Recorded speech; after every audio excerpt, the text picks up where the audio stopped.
Bien, l'audience est ouverte, vous pouvez vous asseoir. Comme vous voulez.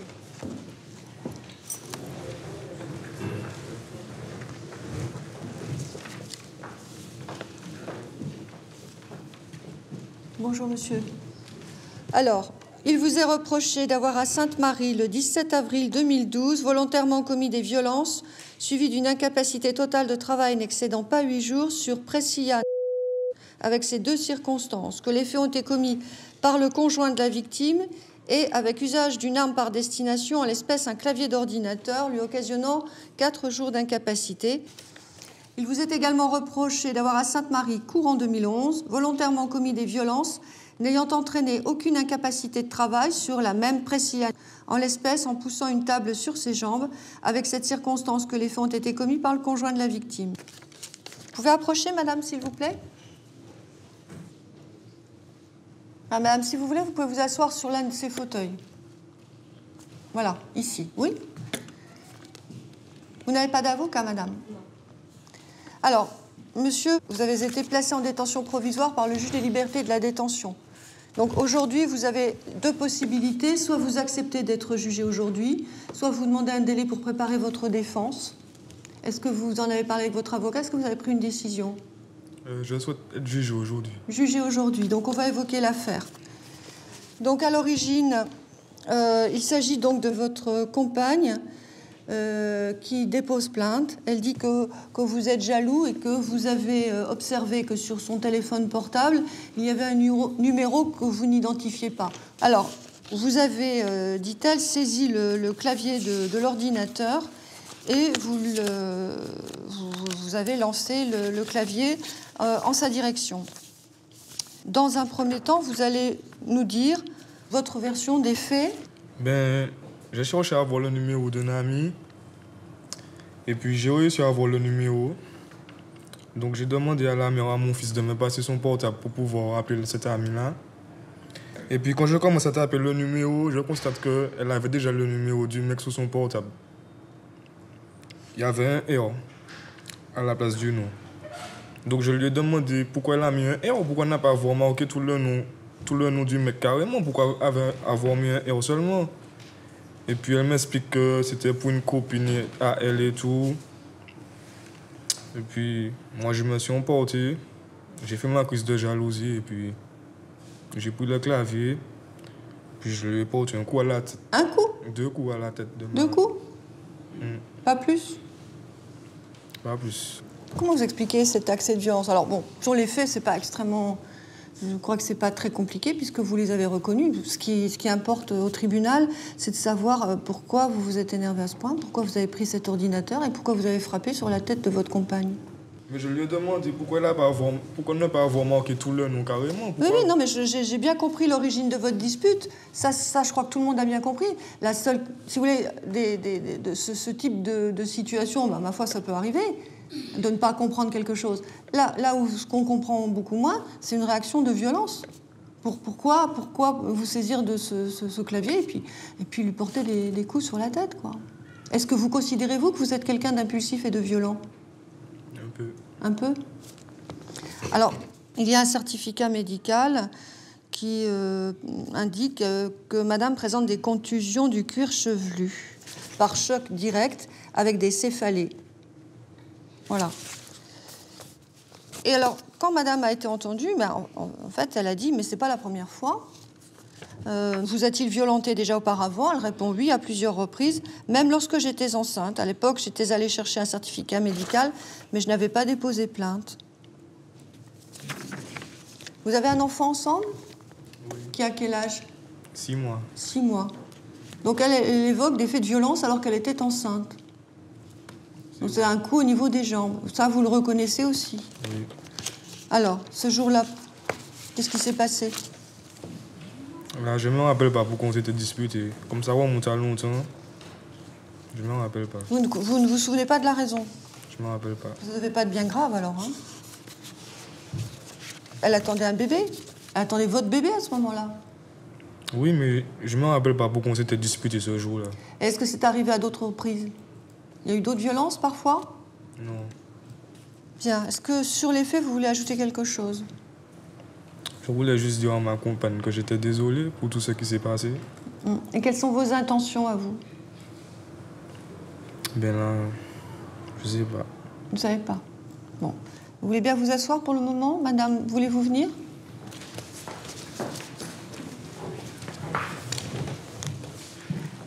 Bonjour madame, donc j'ai fait part de ce que j'avais dans le dossier. Est-ce que vous avez quelque chose à nous dire de plus? Non, pas vraiment. C'est qu'en fait, comme il avait déjà battu une première fois et que par excès de violence, je n'ai pas apprécié le fait qu'il me rebatte encore pour une histoire basique, simple, mais que sans plus. Il vous manifeste fréquemment des crises de jalousie? Non, pas vraiment. Non, là c'était particulier. Oui. D'accord. Donc, il a pris le clavier d'ordinateur et vous a donné plusieurs coups sur la tête avec? Oui. D'accord. Donc, vous aviez évoqué un fait qui s'était produit lorsque vous étiez enceinte. C'était quoi alors? Qu'est-ce qui s'était passé ce Il jour-là? avait envoyé une table basse dessus. Et là, vous vous souvenez pourquoi? Oui. Parce qu'en fait, il sortait avec une autre fille. Et ce jour-là, il a appelé l'autre fille et l'autre fille n'avait pas répondu. Et c'est vous qui avez été... Oui. Parce qu'il était énervé? Oui, parce que l'autre fille n'avait pas répondu. D'accord. C'est un peu gros, ça, quand même. Lui, il est jaloux, il vous bat, et puis il vous bat aussi parce que lui, il va voir une autre, il n'est pas content. Bon. Alors, vous avez un petit enfant de 6 mois, c'est ça? Oui. Ça se passe comment avec l'enfant? Assez bien, il s'occupe de son fils, il participe à tout. Il n'y a pas de souci à ce Non, niveau-là? il n'y a pas de souci. Quels sont vos projets à vous? Qu'est-ce que vous attendez? Bon. Qu'il soit toujours présent pour mon fils, en fait. Je veux qu'il soit toujours présent pour mon fils. D'accord. Au niveau de votre mode de vie, vous viviez toujours seul. Vous vivez seul? Oui. Lui, il venait vous voir, mais vous n'avez... Non, j'allais le voir. C'est vous Comme il qui n'avait pas allez. de véhicule, j'allais souvent j'allais chez lui, en fait. D'accord. Est-ce que vous souhaitez vous constituer partie civile? Non. C'est-à-dire demander des dommages et intérêts? Non. Vous venez au soutien de l'action publique, vous voulez que les choses soient dites? Oui, c'est tout. D'accord. Oui. Vous n'avez rien à ajouter? Non, ce sera tout. Bien. Écoutez, si vous n'avez rien à ajouter, le tribunal vous remercie. Vous pouvez vous asseoir, madame. Là ou là. Comme vous voulez. Merci. Si vous préférez, vous pouvez retourner dans la salle. Bien, monsieur, vous approchez. Vous avez entendu madame. Elle se souvient pourquoi vous lui avez lancé la table dans les jambes. Vous n'aviez rien à lui reprocher. C'est vous qui n'étiez pas content parce que une de vos copines n'avait pas répondu. Ça vous revient à la mémoire? Comme ça, on monte à longtemps. Ah bah oui, longtemps, pas si longtemps que ça. Le bébé a 6 mois, donc c'est pas si ancien que ça, hein. Ben, si c'est ça qu'elle a dit, ben, c'est comme ça que ça s'est passé. Parce que moi, je me souviens pas. Alors vous vous énervez quand vous êtes parce que vous êtes jaloux, parce que vous voyez juste le téléphone où il y a une lettre, et puis vous avez votre copine qui répond pas, et là vous êtes violent. C'est quand même bizarre, hein? Vous êtes violent en toutes circonstances. N'arrivez pas à vous maîtriser? Si. Bah, la preuve que non. Alors, on va parler un petit peu de vous, pour savoir qui vous êtes. Donc, au niveau de votre casier judiciaire, il y a 6 condamnations. Donc, 12 novembre 2007, 6 mois d'emprisonnement, sursis, obligation d'accomplir un travail d'intérêt général qui a été exécuté pour vol aggravé par 2 circonstances. 18 janvier 2008, 6 mois d'emprisonnement avec sursis pour vol avec violence. 16 janvier 2009, 6 mois d'emprisonnement, sursis mis à l'épreuve pendant 2 ans pour violence avec usage ou menace d'une arme et usage de stupéfiants. Donc, 3e avertissement, et cette fois avec un sursis mis à l'épreuve où on vous demande de vous soigner. Pas d'emprisonnement ferme. 29 avril 2010, cette fois ça tombe, 8 mois d'emprisonnement pour récidive à nouveau de violence avec usage ou menace d'une arme suivie d'incapacité n'excédant pas 8 jours. Est-ce que vous les avez effectués ces 8 mois, monsieur? Non. Non, vous ne les avez pas faits. Donc, il y a eu travail d'intérêt général, il y a eu sursis mis à l'épreuve, et il y a eu une peine d'emprisonnement ferme que vous n'avez pas exécutée. Et en dépit de tous ces avertissements, on vous retrouve aujourd'hui. Alors déjà, là, à ce niveau-là, la question que le tribunal se pose, que faut-il faire pour que vous compreniez? Mais ça fait 1 an et demi que je me suis mis à carreau aussi. Que je reste chez moi, que je ne sors plus. Vous pouvez rester chez vous et être violent, monsieur, la preuve. Hein. C'est pas le fait de sortir de chez vous qu'on vous reproche. C'est d'être violent chez vous. les soins, quand il y avait un sursis mis à l'épreuve, est-ce que vous avez suivi des soins? Oui, j'avais commencé. C'est-à-dire, vous avez vu un médecin régulièrement? Oui, en 2009. Combien de temps? Pendant presque une année. Vous avez pris des médicaments? Non. Non? Qu'est-ce que vous faisiez? Ben, on me convoquait, on me posait des questions et puis voilà, j'avais rendez-vous tous les mois. C'est ça le soin? Vous venez, on vous pose des questions et puis voilà. C'était un psychologue peut-être? Ouais, on va dire ça comme ça. On va dire ça comme ça. Ça n'a pas eu l'air d'avoir beaucoup d'effet sur vous, hein. Alors, sur votre situation personnelle, vous vivez, vous avez votre propre logement ou vous vivez chez vos parents? Oui, chez mes parents. Chez vos parents? Vous avez une activité professionnelle? Non. De quoi vivez-vous alors? De rien. De rien. Vous n'avez pas des petits jobs? Non. Non plus. Vous n'avez pas de formation? Non. Rien? Alors, quels sont vos projets alors? Mais là, je cherche une petite formation. J'étais inscrit à la mission locale. Et puis voilà. Vous êtes inscrit à la mission locale depuis combien de temps? Ça fait déjà plus de 6 mois. Et on vous a rien proposé? Ben là, j'avais... Je vais vous donner les choses. D'accord. Merci. Alors, il y a une attestation du directeur de la mission locale qui explique qu'il y a un accompagnement dans les démarches d'insertion. D'accord. Et vous avez eu une mise en examen, c'est ça? Pour des faits de quelle nature, monsieur? Sur une histoire de meurtre. Une histoire de meurtre. Et placé sous contrôle judiciaire? Non, j'ai pas été placé sous contrôle judiciaire. Il n'y a pas eu de détention provisoire et il n'y a pas de contrôle judiciaire. Mais vous êtes mis en examen? Oui. Oui. Alors donc le conseiller qui a fait la petite enquête indique qu'à la suite de cette affaire, donc qui est à l'instruction, votre mère aurait adressé à votre employeur une lettre de démission afin que vous puissiez vous cacher et éviter les représailles annoncées par les jeunes de votre quartier. Oui. C'est ça. Vous aviez peur, donc vous avez démissionné de ce travail que vous aviez depuis 4 ans au garage. Oui. Hein? D'accord. Vous consommez des stupéfiants? Oui. Alors, vous dites que vous ne fumez pas de crack, mais c'est du cannabis de manière importante. Ouais. Alors, effectivement, l'analyse, c'est que vous semblez pâtir d'une nervosité et d'une intolérance à la frustration qui déclencherait des comportements de violence. Ça, effectivement, on le constate. Monsieur présenterait aussi des traits de caractère s'apparentant à la toute-puissance. Est-ce que vous voulez ajouter quelque chose sur votre situation personnelle? Sachant qu'on va statuer sur l'opportunité de vous mettre ou non en détention. J'ai rien d'autre à dire. Veuillez vous asseoir. Madame le procureur, quelles sont vos réquisitions? Oui, Madame le Président, messieurs du tribunal, monsieur nous explique qu'il fait là une crise de jalousie. Alors la crise de jalousie, chez monsieur, ça ne se manifeste pas par des mots. Non, automatiquement, ça se manifeste par des coups. Des coups portés là, en l'occurrence, avec un clavier, ce qui constitue effectivement des violences avec arme par destination. Des coups qui ont entraîné tout de même 4 jours d'incapacité totale de travail, et ce, alors que la victime portait leur bébé de 4 mois dans les bras.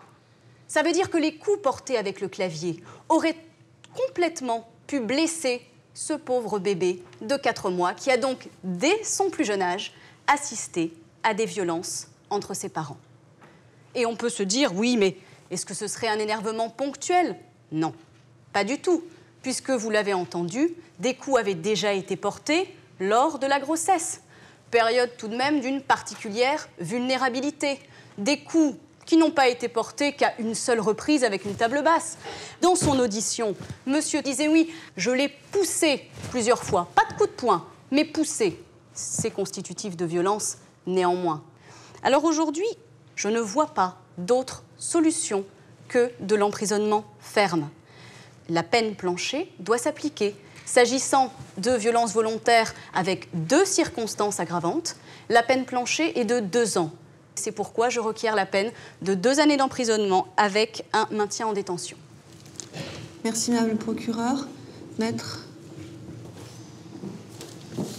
Madame le Président, messieurs du tribunal, monsieur a parfaitement conscience d'être allé trop loin. Il a présenté ses excuses à sa compagne. Il regrette profondément. Certes, il va falloir que monsieur puisse assumer la responsabilité de ses faits. Mais néanmoins, on voit quand même dans ce dossier des éléments qui me permettent de m'interroger, en tout cas vous inviter à prendre en compte les motivations de la victime. Monsieur a une autre copine avec laquelle il a un enfant, une petite fille de 6 ans également. Donc on est dans un contexte un petit peu où il y a de la jalousie des deux côtés.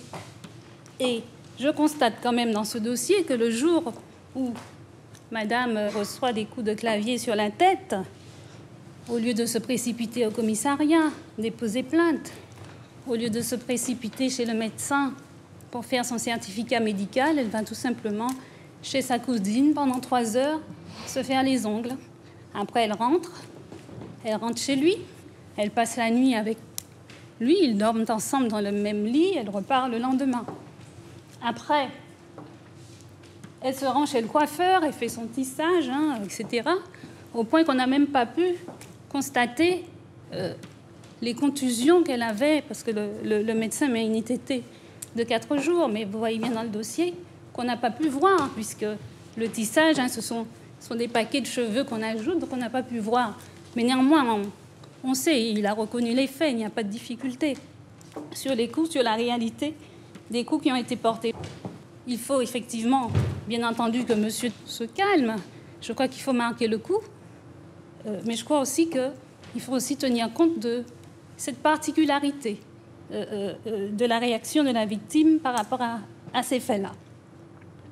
Je voudrais aussi que vous puissiez tenir compte de quelques éléments de la personnalité de monsieur. On ne sait pas réellement, pour l'instant, son implication dans cette affaire de mise en examen pour meurtre. Mais en tout cas, il n'a pas été placé sous contrôle judiciaire, il n'a pas été placé en détention provisoire. Je crois que cela fait ressortir que les choses ne sont pas aussi évidentes sur son implication sur cela. Donc, cet élément-là ne doit pas peser dans votre décision. Par ailleurs, madame qui est venue ici, vous avez dit que c'est un homme qui est en général calme. Voilà, à part ces épisodes-là, où effectivement la jalousie le fait un peu déborder, mais il est calme, il est bon père, il a 2 enfants, il a souhaité reconnaître son fils, ce qui n'est pas toujours évident en Martinique. C'est elle qui n'a pas souhaité. Bon, bien entendu, on comprend qu'il y a la CAF, etc. Voilà, et puis c'est véritablement quelqu'un qui a envie de se sortir de cette spirale, qui a envie de se reprendre en main, qui a envie de s'insérer et qui souhaite faire face à ses responsabilités aujourd'hui de père de famille. Voilà les observations que j'avais à vous livrer dans ses intérêts. Le tribunal vous remercie, maître. Monsieur, levez-vous. Avez-vous quelque chose à ajouter, monsieur? Non. Donc la décision sera rendue après la suspension d'audience. Vous pouvez y aller, vous reviendrez tout à l'heure. L'audience est suspendue.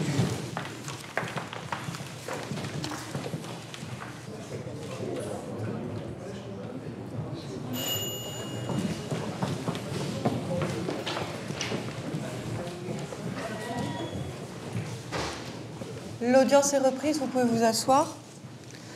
Monsieur...